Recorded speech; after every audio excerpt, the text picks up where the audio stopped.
once a day that I would pray for you. I'd go and misbehave just so you'd notice too. Sneaking looks up and down from across the room.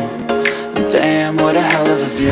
I feel good, you look great, I like you, I can't wait. A first time, a first date, you're so fine, I'm so late. You sip wine, I drink straight, don't waste time to my place. I feel my heart erase, so catch me if I fall.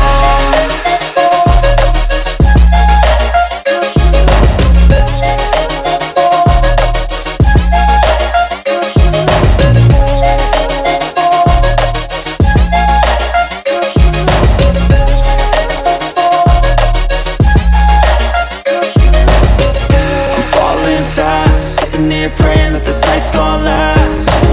You got it all on tap, I'm loving your vibe, always have your back. We like all the same tracks, listen all night in the sheets all black. Said I'm falling fast, don't remember life before you, that's facts. I feel good, you look great, I like you, I can't wait. A first time, a first date, you're so fine, I'm so late. You sip wine, I drink straight, don't waste time to my place. I feel my heart erase, so catch me if I fall.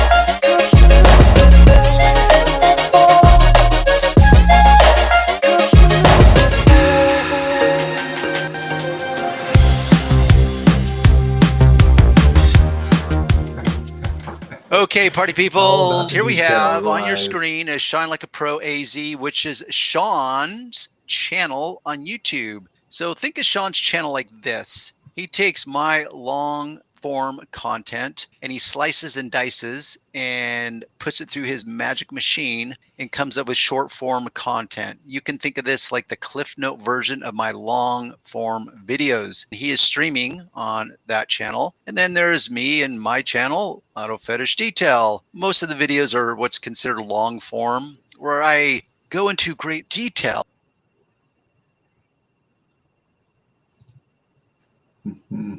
Okay, there we go. I noticed that it got cut off towards the very end. Sean, do you know why? Yeah, I'll fix that later. Yeah. So juice free. Guess what?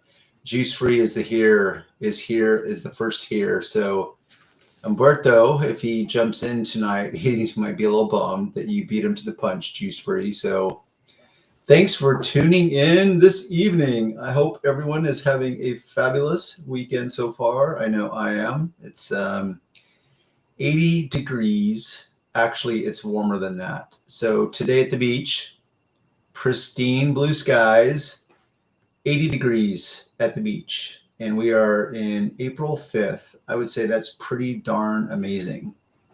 Now, with that said, is it did get a little windy at the end, which, leave it to the wind, can be a big fat buzzkill, but it was still tolerable and it was still fabulous. And that's awesome. Yeah. So, and how's your weekend treating you so far, Sean? It's going great. I think we should get started so we don't lose the audience. Oh, so that would suggest that my little intro about my fabulous day at the beach was boring and uneventful and yawn producing content. No, not that. But I just want to get into it, and then we can talk about that later. But today's video, guys, we're going to be talking about auto detailing, and I'm going to let Darren take over. He kind of knows what it's all about, so you guys can know what the heck we're talking about today. So this thumbnail that Sean created, very well done, Sean. We thought we'd talk about the levels, and we're going to reduce it down to 3. 1, 2, and 3. Level 1 is your introductory, your like the bare minimum plan.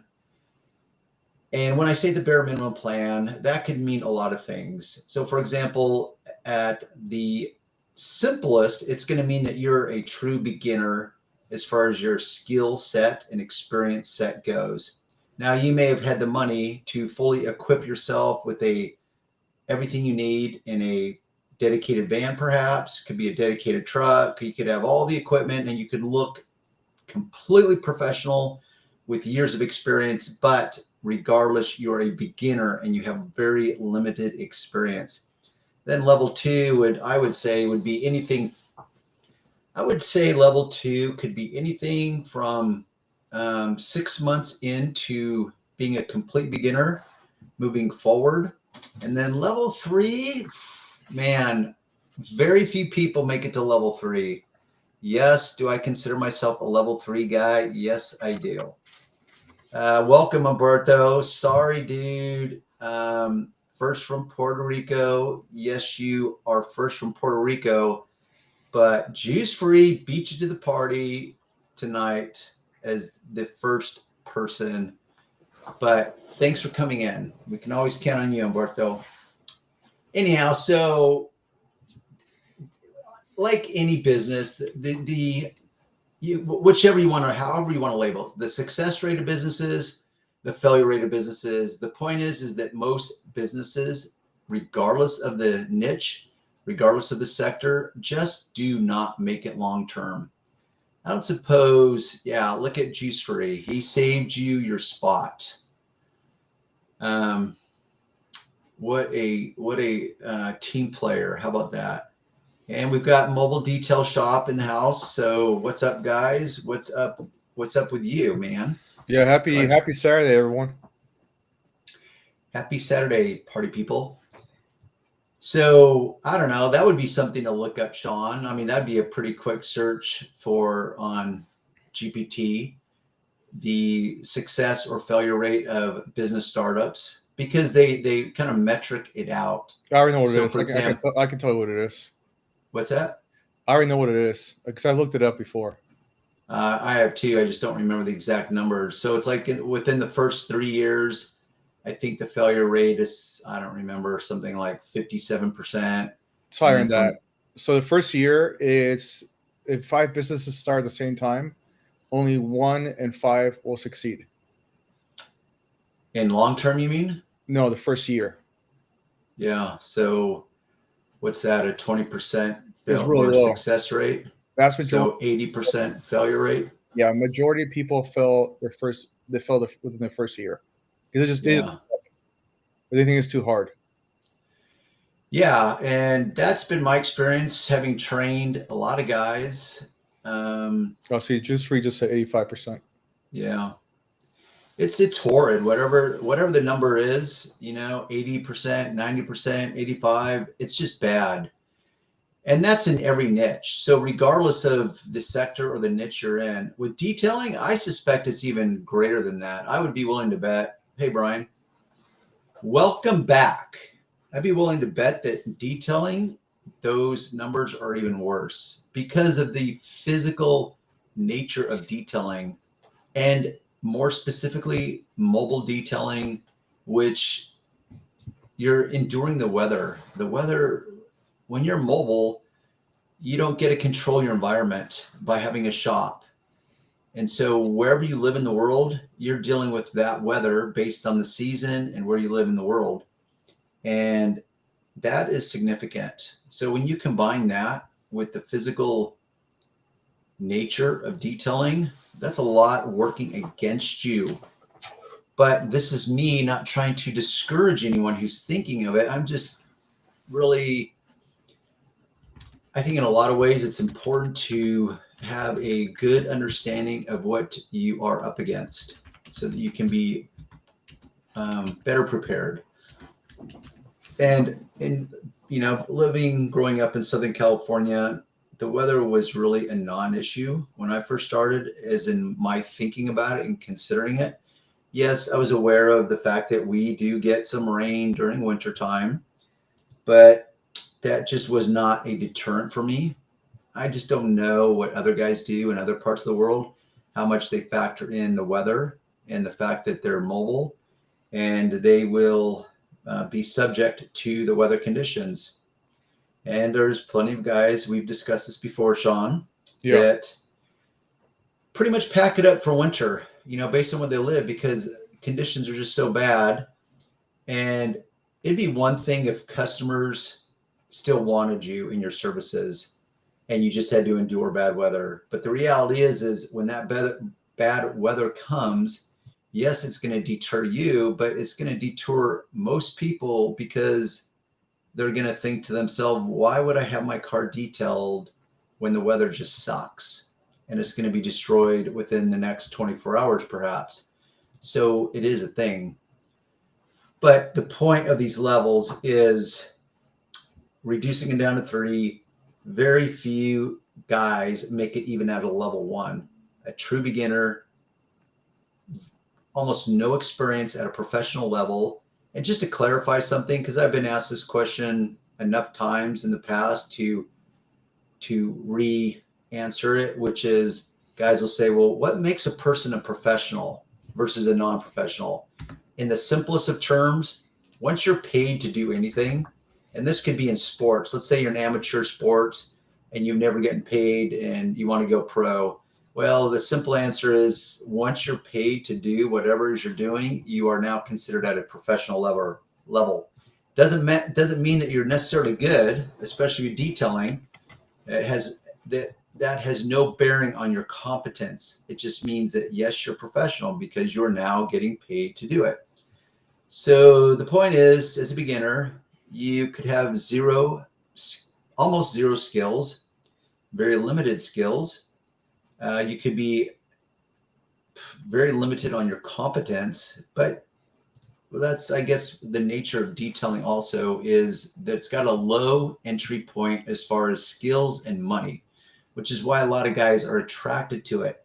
And then add on top of that is the fact that a lot of guys just like cars.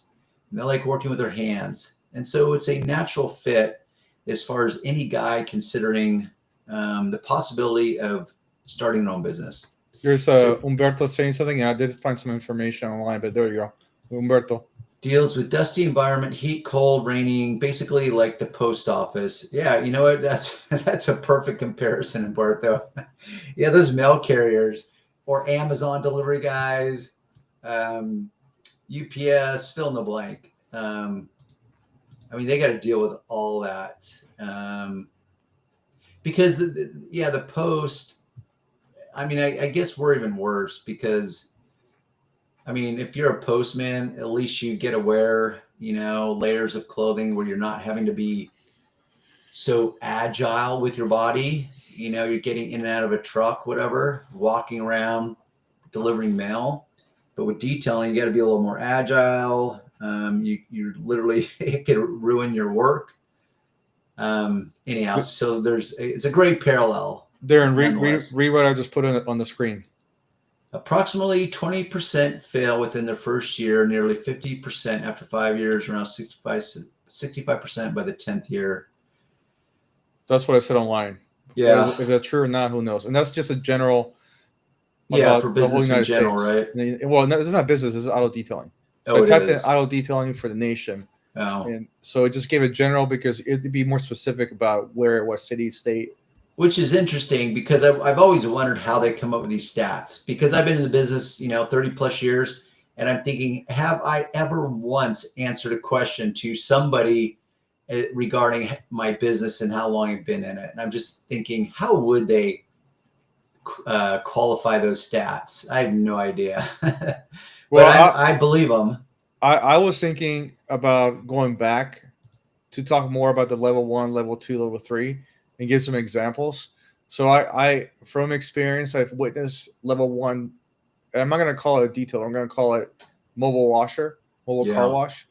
I've personally seen, and you guys in the audience, if you guys have any stories of anything you've seen, feel free to put it in the chat, and then we can discuss it. But one thing I've seen in level 1 is I've seen guys who go to people's homes. First of all, their van doesn't look the greatest. The inside is pretty messed up. And I personally saw a guy, one of my neighbors, back when I lived in California, and he was washing a car. He dropped a rag on the street, picked it up, and kept using it instead of getting a new one, which, it dropped in the gravel, all the rocks and dirt. Yeah. And that's just an example. Or they do is like they'll charge, a lot of these guys go out to businesses say, hey, $20 per car. That doesn't matter how big it is. You know what I mean? They go out there, they do cheap labor. It's all about volume. And then also, another thing I want to talk about is, if you want to, one thing I can do is, like, I can actually look up local mobile detailing companies in the areas, or in my area, your area, and we can see who do you think, or based on what you see, what level you think they are. Before you do that, Yeah. I suspect that, and I know you did address the audience, but I'm going to say it again. I'm willing to bet if you guys dug deep in your memory, that you guys would be able to come up with a story of observing some mobile detailer while you're out and about traveling and seeing something that just looked off, as in total newbie, total beginner, completely wrong, something that you observed. So with that said, is I've got a story, and I probably wouldn't believe myself if I hadn't witnessed it myself. So I remember, and I remember this so vividly. I was working in the city of Berea, and it was back behind two kind of look-alike building. They were commercial buildings, probably 5 stories high each. But the point is, we were working in the back in the parking lot, and there was about, I don't know, let's say, 50 yards separating me and another detailer. And I'm just kind of observing him out of the corner of my eye, because I'm, anxiously engaged in my own cause and trying to get the work done. But I am observing him, and I can tell he was new, just based on his setup.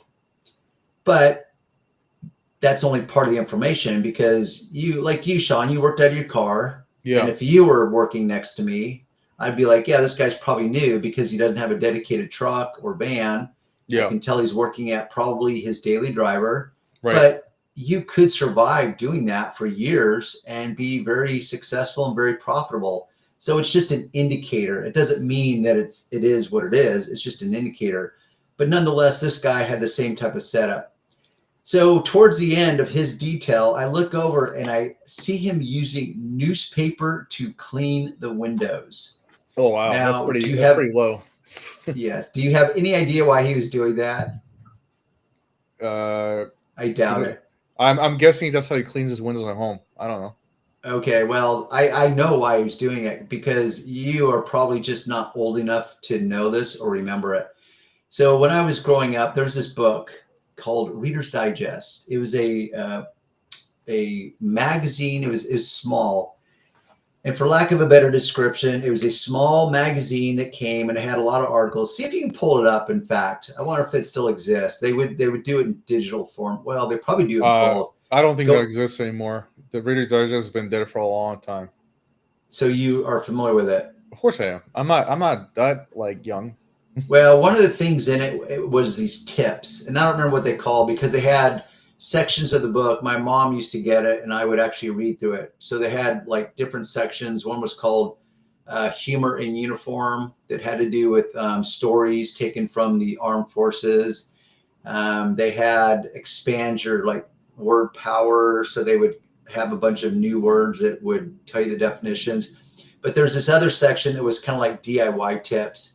Yeah. And it said that newspapers were the best way to clean windows. And their logic behind it was that because newsprint goes, to actually create the newspaper itself before it's printed, it goes through this very thorough process of cleaning and bleaching the material and forming it and then printing it. And because it's printed on the daily, as far as newspapers, it's fresh paper. It hasn't been sullied or soiled, whatever word you want to use. And so in their opinion, it made the best window cleaner as far as the cloth you would use. And it's just so funny. I remember reading that even when I was young, and I just thought, the logistics. Imagine using a newspaper. It's not like a paper towel that kind of is more malleable. Yeah. Newspaper is a little more rigid. And I'm thinking, there's no way that just on his face, to me, seems silly. Only to look over, years later and see this guy using newspaper. I'm going, I guarantee he probably heard this along the way, that newspaper is the best cloth to use to clean windows for a streak-free window cleaning experience. And I just thought, man, you couldn't get any more of a beginner than that, in my opinion. So that was funny. But you want to go so, through the comments real quick? Yeah, but once again, you guys, if you have any stories, I'd love to hear about them, by the way. Yeah. Let's see. And then being a business owner, detailer, you deal also with your webpage, SEO, scammers, reviews, etc., ad infinitum. Yeah, dude, running your business, you've got to wear like, 1,000 hats, and it's a lot. It really is a lot. Act as a videographer, photo editor. Yeah, and I've joked in a lot of my later videos when I'm shooting a video on location. And I said, boy, I remember the days when I could just show up to an appointment, get my ass kicked, but physically, because it's just so labor intensive to do a detail job, and then just roll away with money in my pocket. But when YouTube came along, or my channel anyways, and now I'm like multitasking, and now I'm showing up. And so now I have to worry about the detail under normal conditions. But now it's like, okay, what's the topic I'm going to shoot the video on? Because really, it's not really something I can plan in advance. Because what I would do is based on the vehicle itself and perhaps unique challenges of the moment, that I would pick and choose and say, okay, this car, because of what I'm dealing with, would make for a good video. So there wasn't really much planning I could do in the moment. So it was really on the fly. But then it suddenly becomes a combination of dealing with all kinds of stuff, like the ambient noise. In 99.999% of the times, I was always working in their driveway or the street. Very rarely, as in I could probably count it on two hands over 30 plus years, did I ever work in a person's garage. I did not like working in garages. The lighting was worse. There was no air current. So in the summertime, you were just sweating profusely because there's no wind current to keep you cool. I just didn't like it. So the point is, when you're trying to shoot a video and now you're out on the driveway or on the street, all these noises are getting picked up by the camera. Cars driving by in the street. Maybe you got the gardeners that show up next door, and now their leaf blowers are making a bunch of noise. Like where I live, we're underneath a flight pattern, so you get jets that go over and make noise. The trash collectors could be coming, and you're like, oh my gosh, can I just shoot a video here, people? Can the universe cut me a break? So it's just so many things. Never mind the lighting. Trying to get what you're trying to capture in the right lighting, which means that you may have to move the vehicle. And it just added so much extra time and effort to my detail job. And after a few years of that, I thought, I remember the good old days where all I had to worry about was just showing up, doing an amazing job, getting my ass kicked physically, and rolling away. But those days were soon gone because of this whole social media and YouTube and what have you. Anyhow, yeah, that's Brian. Yeah, I don't think it gets any more old style window cleaning than newspapers. And I wonder how many guys in our audience are old enough to even be familiar with that DIY tip. Use newspaper. In fact, I think I heard back in the day, if you ever came across a newborn baby that someone ditched, like a mother ditched in a trash can or whatever, it was ideal to wrap it in a new newspaper if you get your hands on one, because once again, it was the cleanest type of material that you could probably find at your disposal in the moment. I mean, I know how many fresh newborn babies I came across when I was growing up. Zero. Ended up with the tint on his hands. Maybe by tint, you probably mean the print, as in the black print of the newspaper. It actually didn't bleed, unless you meant that he was cleaning tinted windows, and because newspaper is not really soft and gentle, it might have scratched them up. One of those maybe you meant. But I do know that the newsprint itself, the black ink, did not leak out. It did not go onto the window, which I guess was good in that respect. Dos segundos. Tell me again what that means, Sean. 2 seconds. Two, yes. And I don't think we know why he has his He told us moniker. before. He told us before. He was. You It wasn't. remember? Yes, he wasn't. He didn't mean to make that. He said he's going to change it later. Oh, But anyways, moving on because we have a new person in here, so I just want to get through these really quick. okay. Brian saw a guy once detailing a car with a tiny bucket of water and one and one towel, a 16 by 16 towel, no chemicals. Yep. Yep. Maybe he's just trying to survive in life. Who knows? So Frank Williams, first time live with you guys.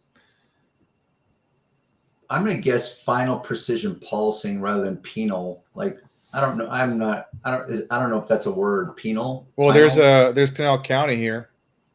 Pinal. Yeah, that's a county here in Arizona. Oh, maybe he's in Arizona. I've never heard that word before. It's possible. I was just wondering if maybe it's a typo, but Frank the Williams, fact that he's got a are you? PPP. Yeah. Do you live? I was like, Frank, do you live in Pinal County? Is that why it says Pinal? I'm sure he'll respond here in a second.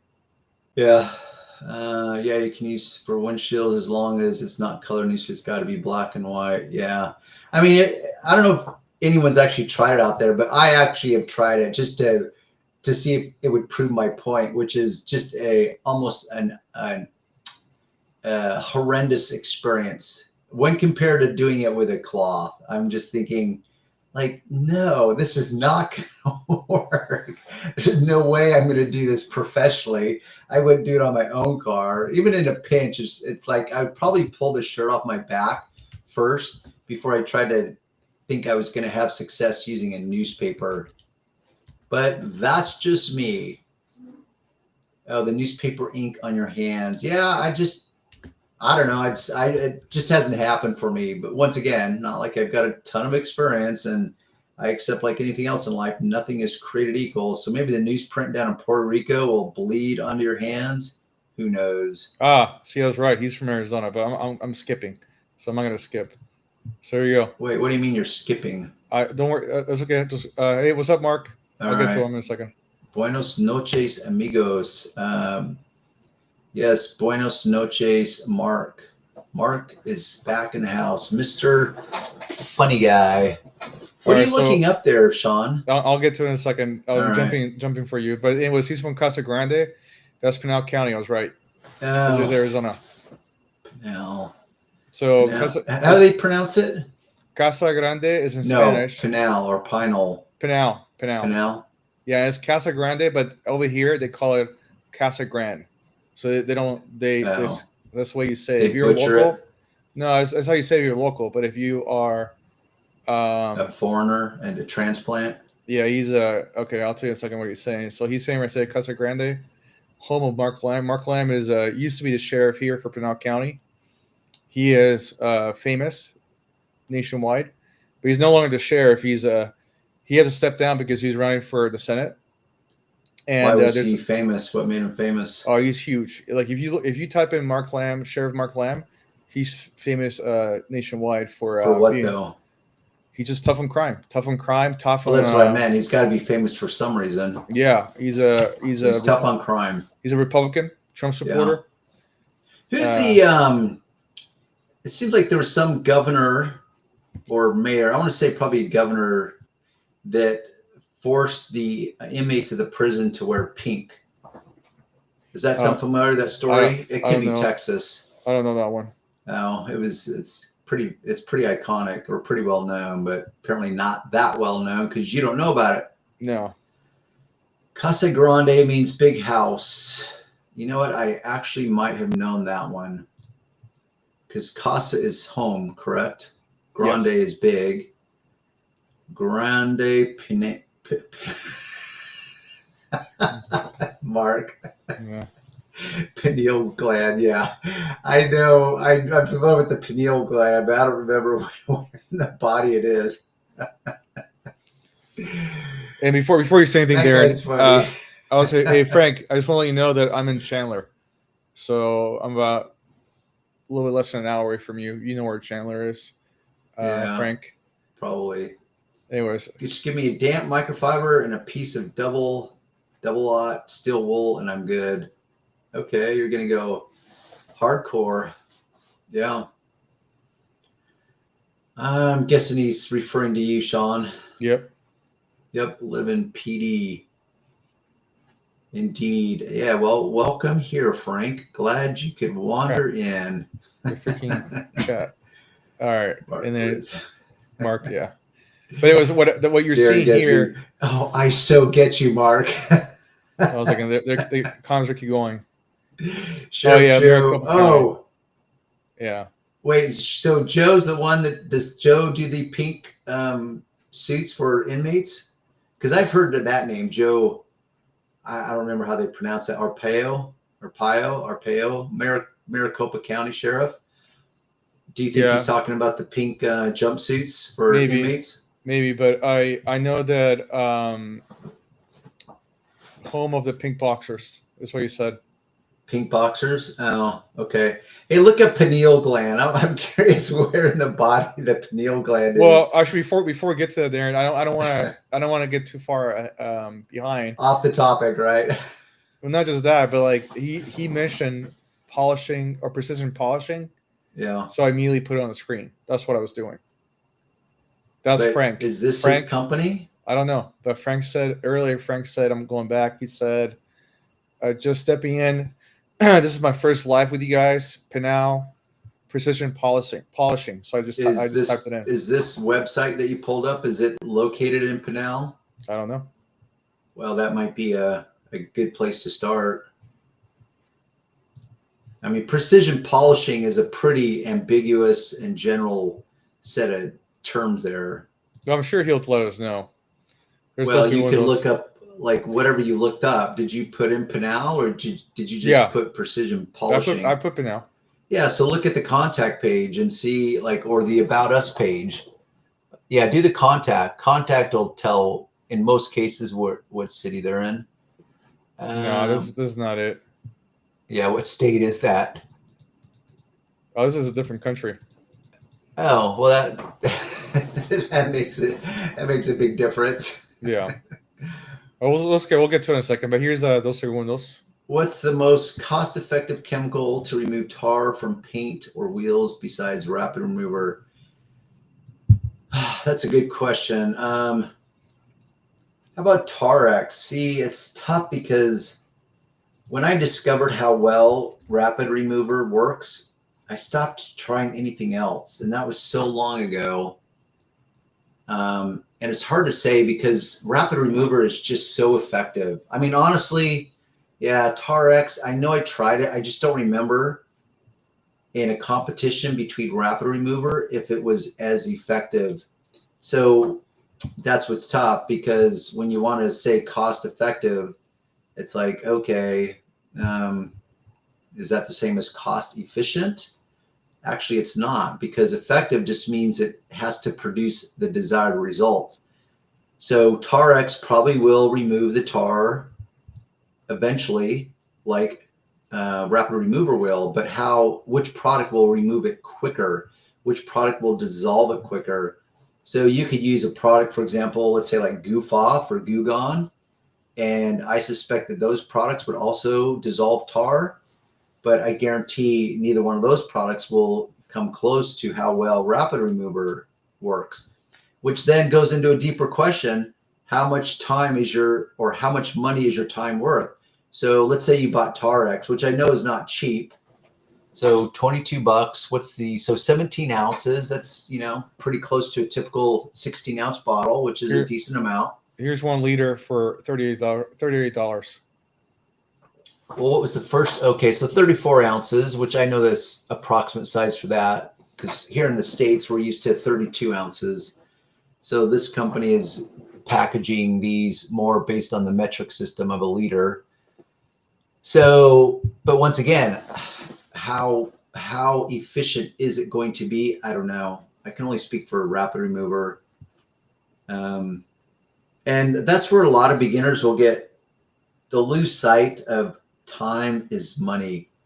So they may decide to be cheap and say like, oh, I don't care, I can't afford that stuff. But they spend 3 times as long doing something. But because I was a beginner, obviously, at some point. I remember the mindset. So you're thinking, well, shoot, I don't have other work to do. I certainly don't want to be spending a fortune on products when I can get by with like cheaper products. But to me, that's just a rationalization in a bad way. And what I mean by that is that let's say you actually did buy a more expensive product and it worked way better for you, as in more efficient. So the time that you save, yes, you had to pay extra for it for that product, but the time that you saved, you could be actually going around wherever you're detailing and canvas the area and literally do cold calls and drum up business for yourself so that you are busier, so that you can afford the more expensive products. So it's a tough balance act when you're a beginner because you want to cheap out. You want to, keep it the bare minimum. You don't want to spend a bunch of money on products and tools. I totally understand that. But I'm of the opinion that if you at least, because I'm also of the opinion that you need to get your feet wet and you need to test the waters out firsthand and to see if it's going to stick. So if you can survive 3 months and you still like it and you still are motivated to do it, then I would definitely recommend start spending money wisely on products and tools that are going to perform better for you. Because if it's going to save you time and aggravation, to me, it just translates into a greater chance of having long-term success for yourself. All right, there we have a crap load of comments, a crap load. Okay, well, what's the most cost-effective No, wait. I just got back from Gilbert. Well, check him out. I know where these cities are. Yep. Went right down Arizona Avenue through South Chandler on my way home. Right on. Frank. Citrol, maybe Frank. Yeah, like Mark. I think Mark's talked about this before. I have not tried Citrol. Thank you, says Frank. I'm going to skip that one because it's just small talk.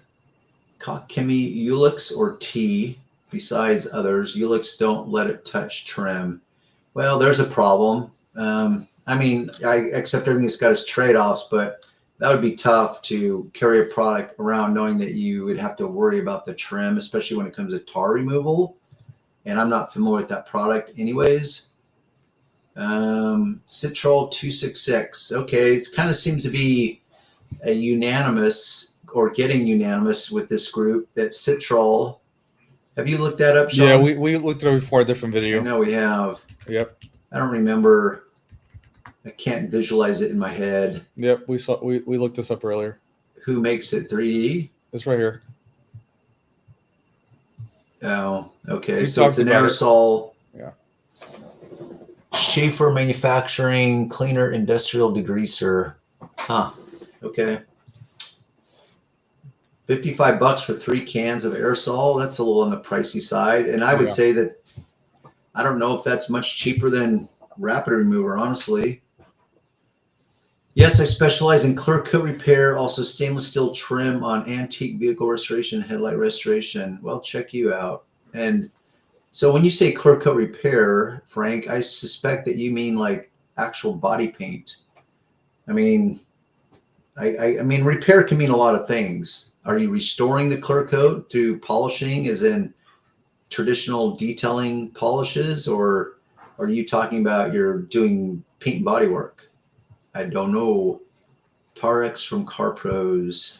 Yeah, so we've got three choices for you: Citrol, Tarex, and Rapid Remover.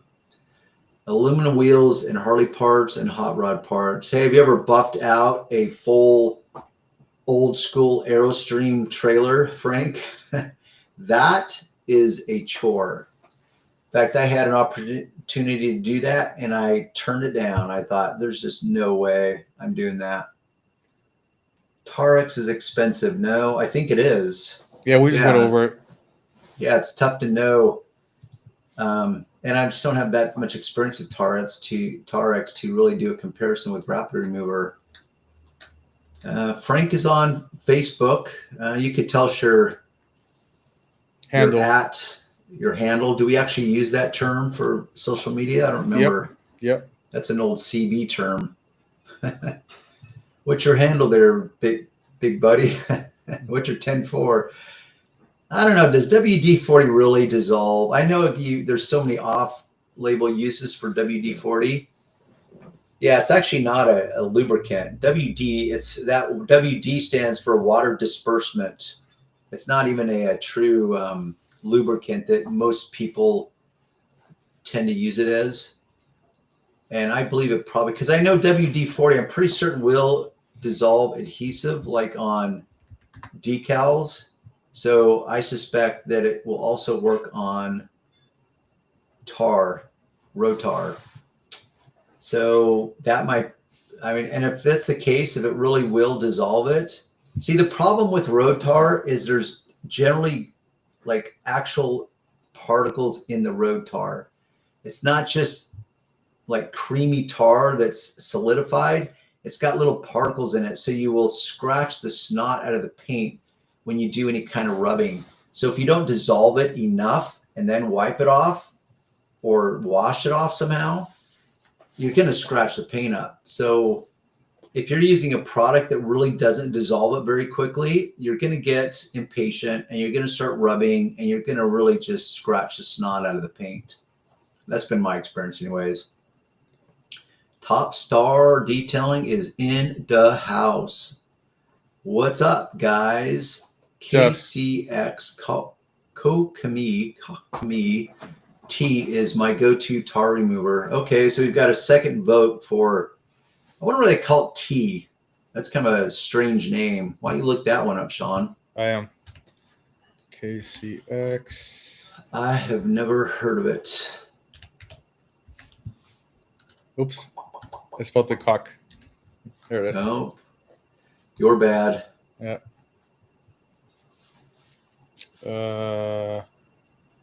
Yeah, if you find it, click on it, and I'd be curious to read the description. I wonder if it's a citrus-based type of cleaner also. Trying to find it. It's not coming up. Well, Well, how about the top left? That says T in parentheses? Like, yeah, what is this one? What is that? I mean, I'm just seeing the T word, which is kind of confusing. Like, is this a German thing?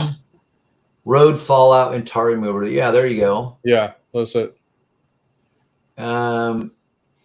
Maybe because none of us white boys could pronounce, or English speaking people can pronounce that word T-washe.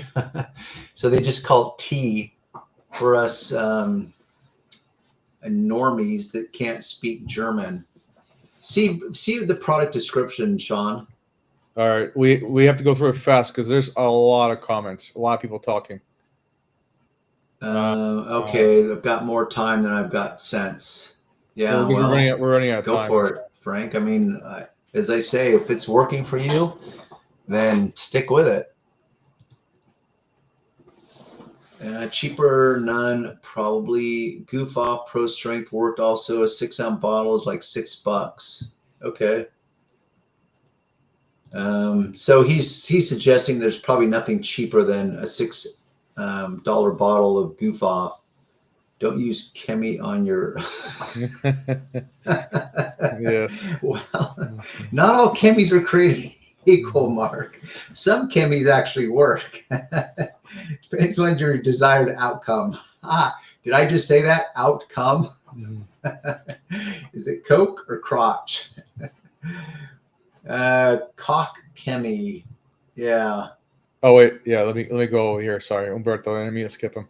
It's pronounced as Kojimi. Yeah, I once again, I tape recorded it. So this was years ago where I could remember how it's pronounced. And I would say that what Umberto just showed was pretty close to what I remember. What's up, Leardy58? Welcome back. Welcome back. I stay away from things I can't pronounce. Yeah. That's kind of the sniff check. If I can't pronounce it, I'm not using it. Sniff check as well, or as well, perhaps. Yes. Yes, they're cutting bus We clear shoot another base coat if I have to. Yes, they are cutting bus. I'm not sure how to interpret that. Fine sanding and buffing, cut and buff. Okay, so he does sanding, and then so you're not doing paint. You're not respraying any clear coat damage. You're just sanding it and buffing. Got it. So you're doing hardcore paint correction. You get it. Yeah, right back at you, Leardy. Leardy 58. Not yet, and I really don't want to do. I don't want to do pneumatic either. Huh? I wonder why. I mean, pneumatic. I've used my fair share of pneumatic tools, and they've got some serious, great pneumatic tools on the market. But yeah, I mean, I don't know. Everything comes as trade-offs. There is no perfect answer. It's just a matter of the trade-offs. Which one works better for you?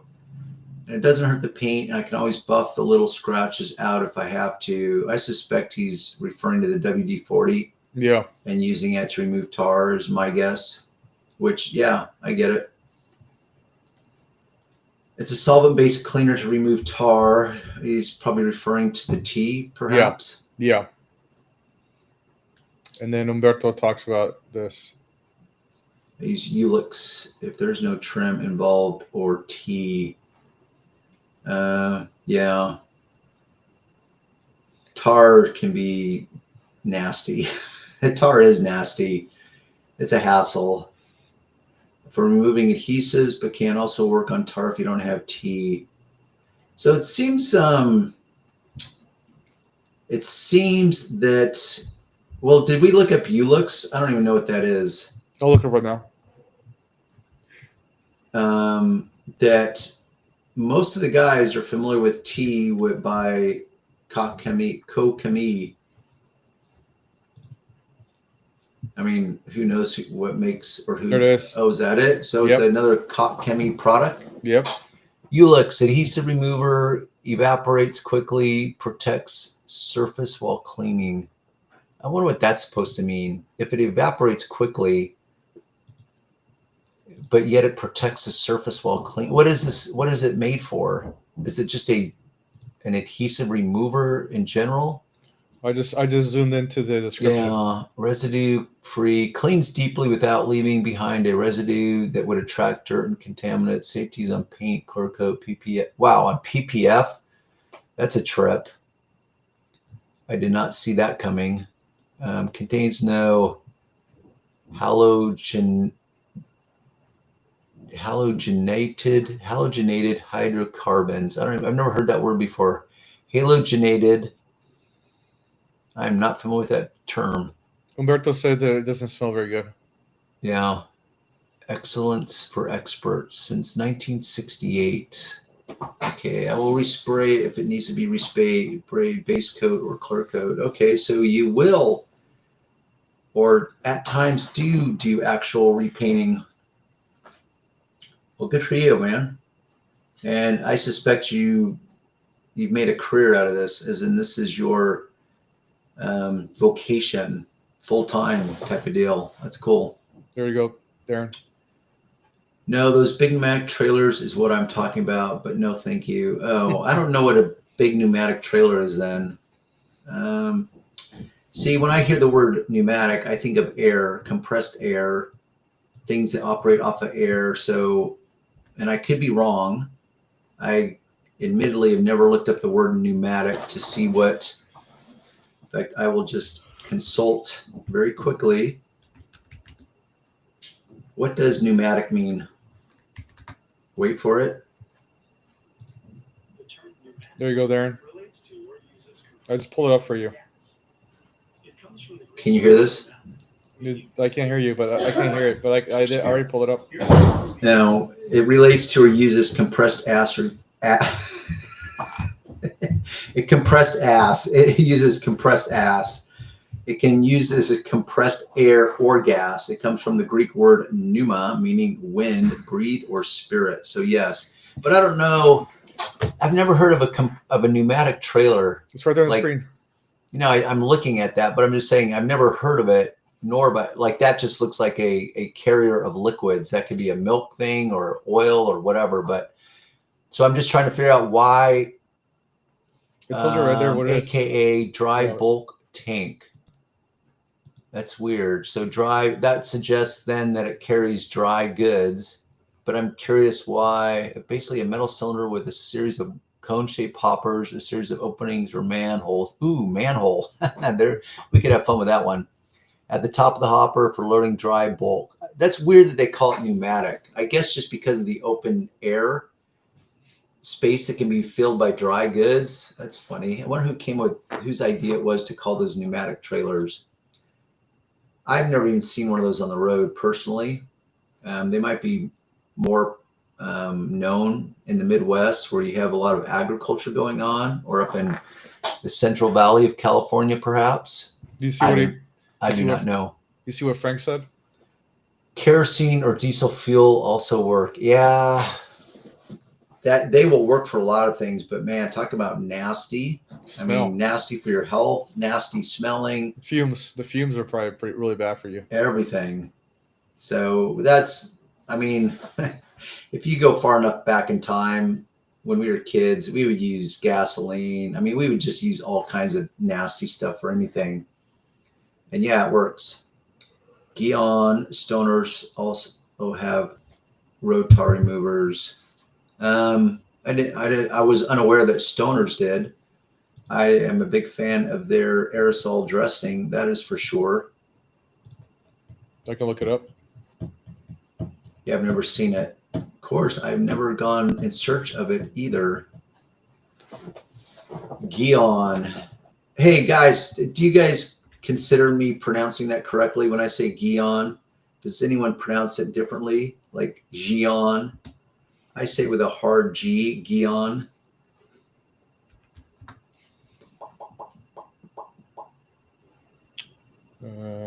Wait for it. Wait for it. Is it not coming up? What are you? You're looking up stoners? Yeah. What did you type in? Stoners what? Type in stoners tar remover. Oh, you did adhesive remover? I bet it's labeled under a adhesive remover versus Oh, there it tar is. remover. There it is. What is it labeled as? Let's see. I'm going to say adhesive. There it is. Tar, sap, and asphalt remover. Okay, I was incorrect. So there you go, remover.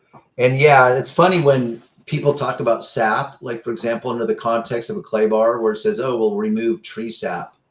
And I'm thinking, honestly, the only tree sap I've ever had to deal with or even know about is pine tree sap.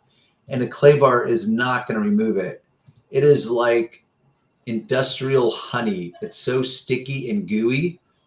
Now, if it's been around enough to completely dry out, which usually takes a long time, like months, for it to become rock hard, then it's a different sort of problem. But fresh pine tree sap, it is just miserable to deal with. And yes, I would never use a clay bar on it, but I would use an adhesive remover, and that's where it would prove effective. Before we go move comments, hey, Jeff, have a good weekend.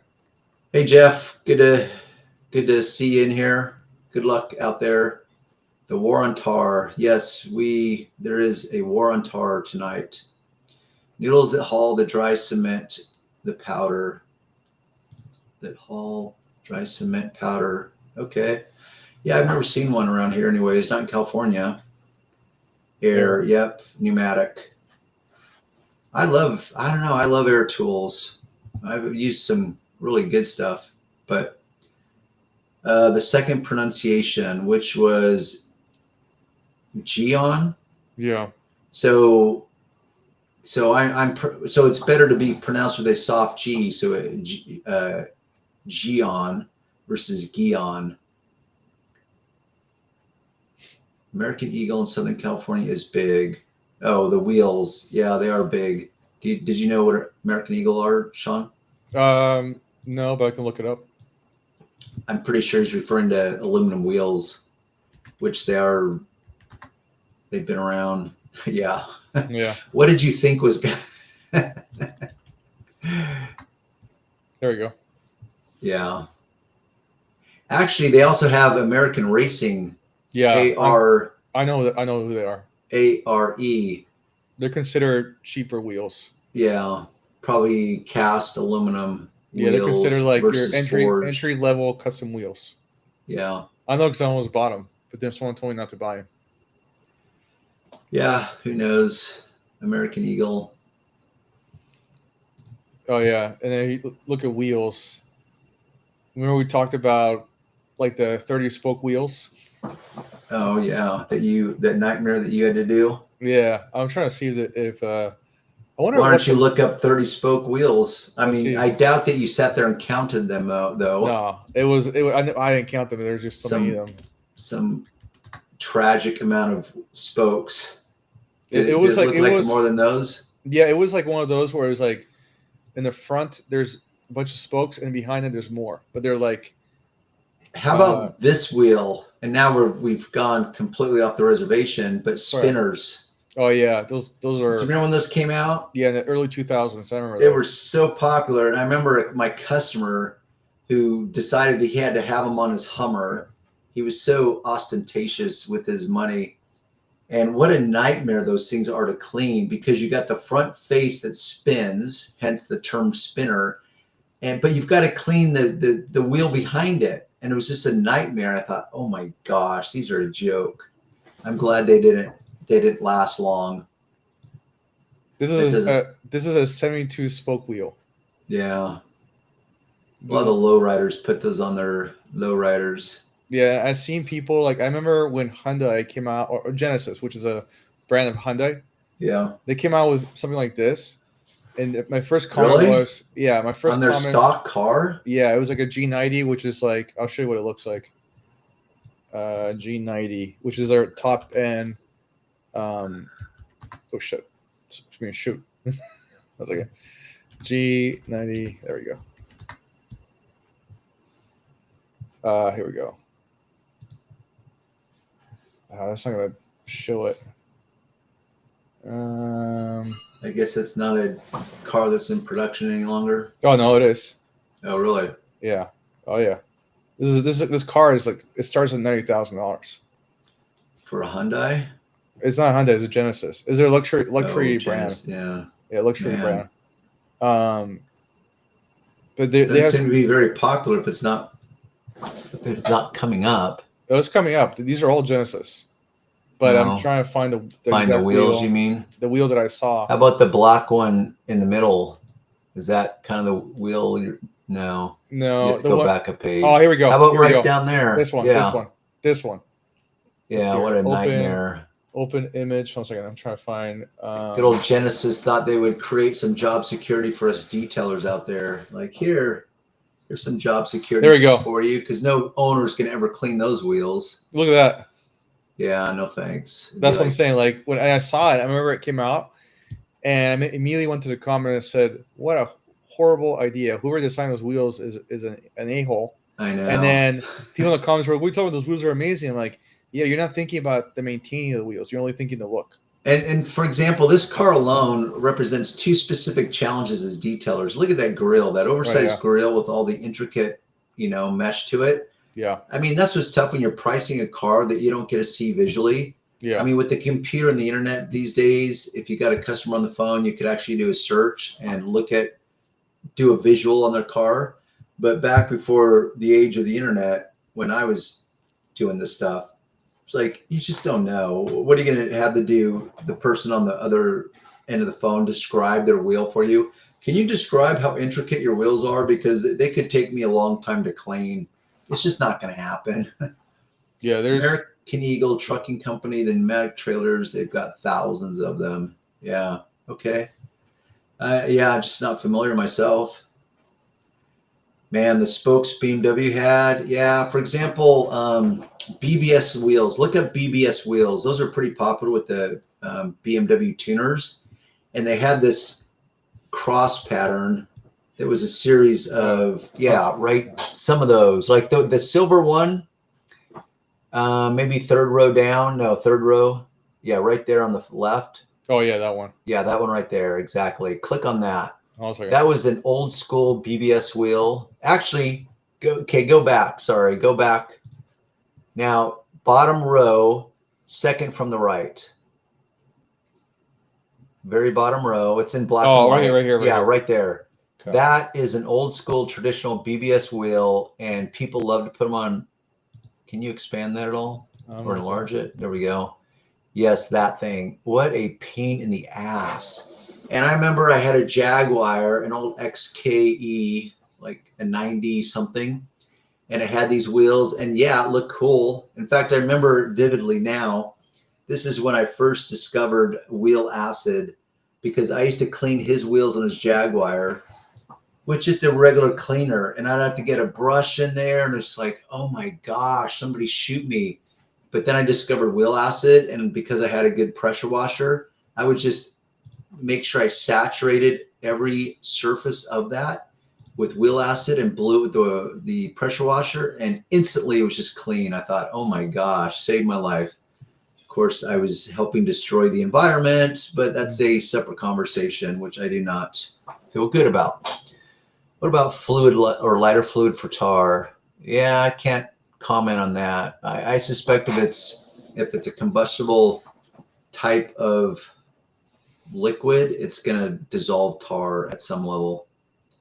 Adhesives, the ones for carbon used in barbecues. Yeah, I suspect it would work, but that's right up there with using diesel fuel or gas, where it's just, I mean, who wants to touch that? I mean, I certainly wouldn't want it on my skin, and I certainly wouldn't want it burning all the fibers in my trachea and lungs and what have you.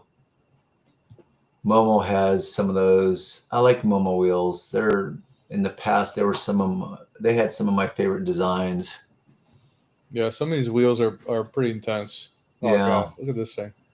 Oh my gosh. Detailer's nightmare. Look at that thing.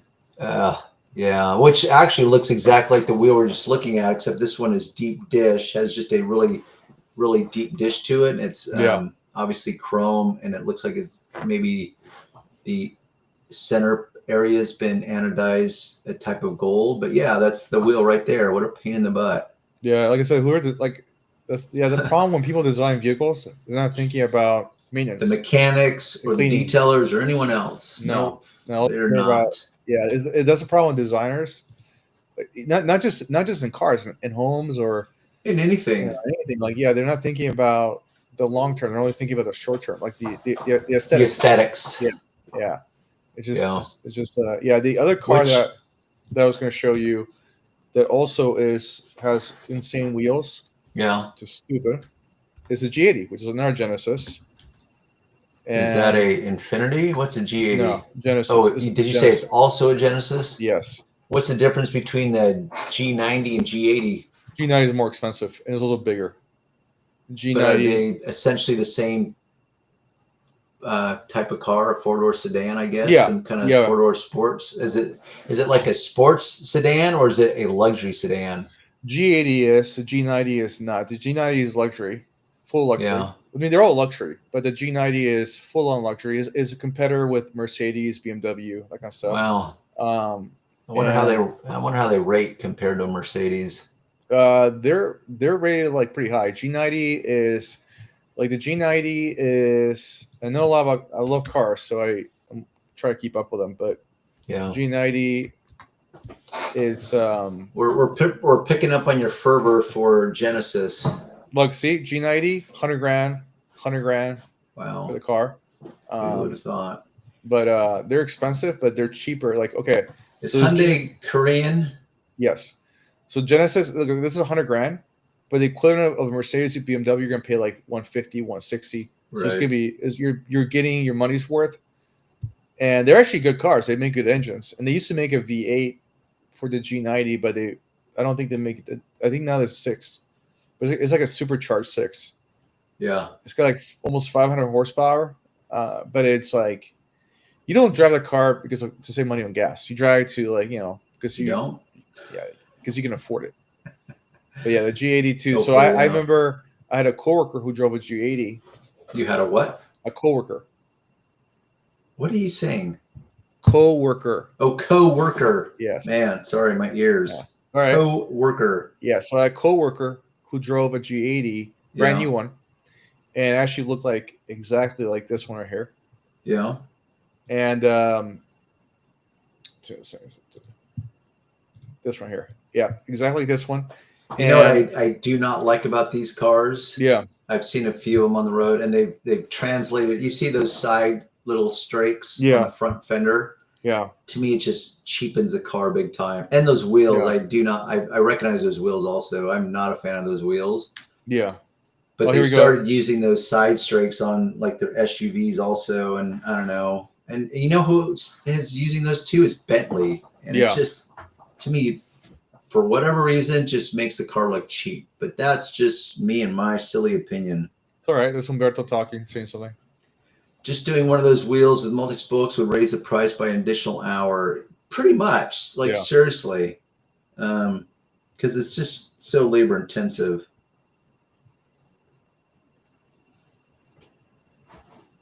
Expensive like here. The GLE 63S, or actually I think it might be S63, but I don't know. I'll leave it to Mercedes to toggle those around. Versus a 65S. How about a 65? I never see 65s on the roads. That's a bigger engine than a 63. They're even more rare and more expensive. I am an AMG fan, I must say. In general, I am a fan of Mercedes. I like the materials that they use as compared to other luxury brands. Like BMW, yes, I'm a fan of BMW, but in a pinch, based on materials, I just generally like the materials that Mercedes uses overall. The only Genesis that I like, actually, since we're talking about this, is the G7. The G70. Crap. So did you pull that up already? No, I'm gonna pull up right now for you. So you pulled up an 80 and 90. So what's a G70? Is it just a smaller sedan? Yes, a smaller sedan. See, I'm not familiar with the Genesis line, so I don't know how they like. For example, BMW. It's pretty straightforward because it's numbers starting at 1, 2, 3, 4, 5. Mercedes, I'm familiar with they do a alpha system, which is letters. So you got A, I don't know if they have a B, but they got a C, an E, G. So, but Genesis, I don't know. So is this like a mid-size sedan, a sports sedan? It's a small. Oh, a compact?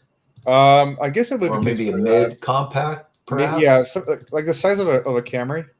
Oh, okay. I wouldn't call that a compact then. Well, it's a sedan. Yeah. But it's out of the three lineups, this is the smaller, sportier one. That actually looks pretty cool. It's actually really fast. Is it? Yeah. It's got 375 horsepower. Yeah. 0-60 in 5. I think it's 4.9. That's pretty quick. Yeah, it is a luxury / sports car. Nice. Yeah. And what do these retail for? I think like 60. I think it's a twin V6. But what is the retail price of the car? I think it's like 60 grand. Yeah. Let me see. See, like 50. Yeah. So 50, 56. What they go for. And that's not bad. All-wheel drive. Yeah, they're actually. I also had another colleague who had one of these. Yeah. And her husband bought it for her, and she loved it. She said it gets horrible gas mileage, but she didn't care. It's like they're really fast. Did not care. Yeah. Really fast, and they're also very, luxury. Right. Like in fact, actually, I've always thought it would be kind of cool on one of these because you're getting a bargain. It seems like it. I mean, it's got a good, value ratio, cost to benefits, cost to features ratio, which translates into value, assuming that it's. I'm going to find this for you. Here's the, I can't really see it, but here's the interior cockpit. Yeah. It's really nice. It's got like Napa leather. Yeah. And it's like really, really nice. I mean, it's not cheap. It's all the materials are, not cheap. It's real leather.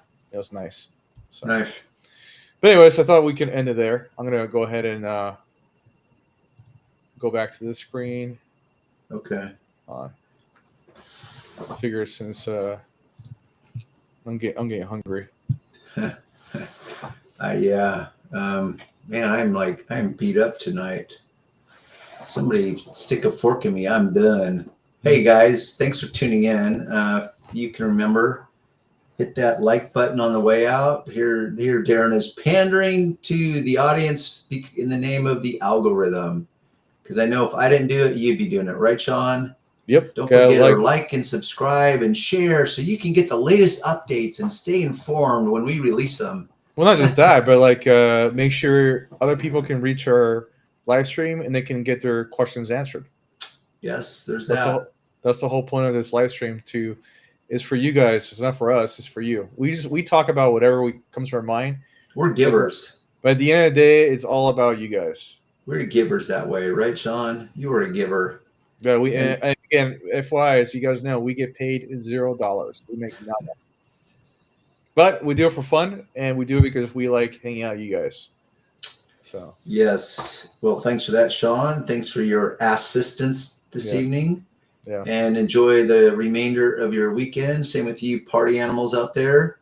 And we'll see you. Oh, I only hesitated because I thought I had a conflict in my schedule, but I don't. So same bat channel, same bat time next week. And peace. Later.